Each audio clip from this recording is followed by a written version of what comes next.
बालेश्वर जिला भोगराई ब्लॉक कमरदा पंचायत अधीन सगड़ासाही ग्राम में विवादीय हो पड़ा रास्ता निर्माण कार्य आरंभ कले विधायक पांठि 25 लाख टंका व्यय होता रास्ता को भोगराई विधायक गौतम बुद्ध दास निजे छिड़ा हो काम आरंभ कर ओडिशा सीमा भितर को पशि निजर उपस्थिति जाहिर करुथिबा बंग प्रशासन को उचित जवाब दिया जाइछि। सूचना अनुसार गोटे मास तले सीमांत सगड़ासाही पश्चिम बंग को संजोग करुथिबा मुख्य रास्तार ओडिशा सीमा अतिक्रम करी 500 मीटर कंक्रीट रास्ता को भांगी बंग प्रशासन रास्ता निर्माण कार्य करुथिला। मात्र एथिप्रति बालेश्वर जिला प्रशासन किंबा स्थानीय प्रशासन गुरुत्व देउनथिले। भोगराई विधायक श्री दास ए संपर्क में जानिबा परे स्थानीय तहसीलदार को नहीं प्रथमे घटनास्थल में स्थिति अनुधान करते जिला प्रशासन आरंभ कर राजस्व मंत्री पर्यंत ए बाबद अवगत कराइथिले। मात्र राज्य सरकार किंबा जिला प्रशासन ए बाबद कौन पदक्षेप ग्रहण करनथिले। फल बंग प्रशासन अनाशायी रास्ता निर्माण कार्य जारी रखिथिला।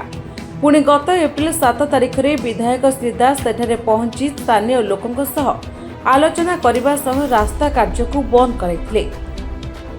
स्थानीय बासिंदा को स्वाभिमान सहकारे बंचिबार आह्वान देवा सह कौनसी परिस्थिति में बंग प्रशासन को रास्ता निर्माण सुजोग दियाजिबो नाही बोली घोषणा करने सह प्रशासन स्तरीय आलोचना और एस्टिमेट करी विधायक पांठि अर्थ दे यथाशीघ्र नूतन रास्ता निर्माण दायित्व नेबार प्रतिश्रुति देथिले।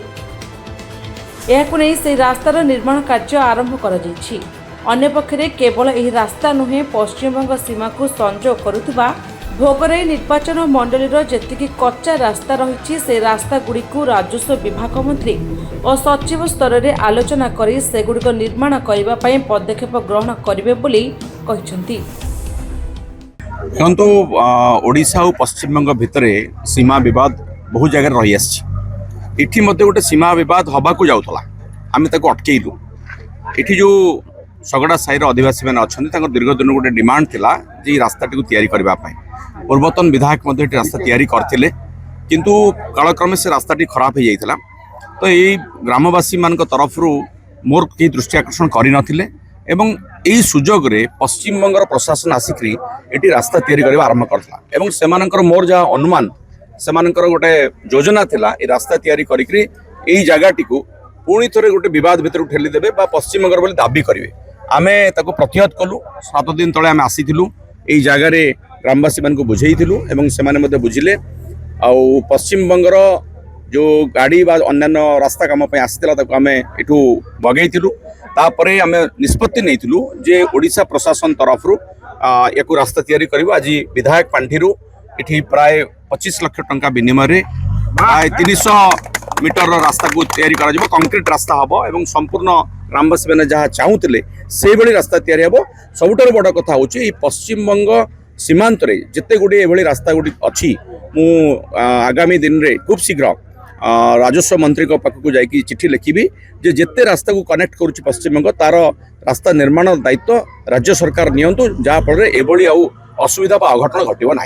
मो नाम हरे कृष्ण दास मुझार बासिंदा पाखापाखि बासिंदा दीर्घ दिन धरी ये रास्ता अवहेलित थिला जहाँकि काम हो नथिला।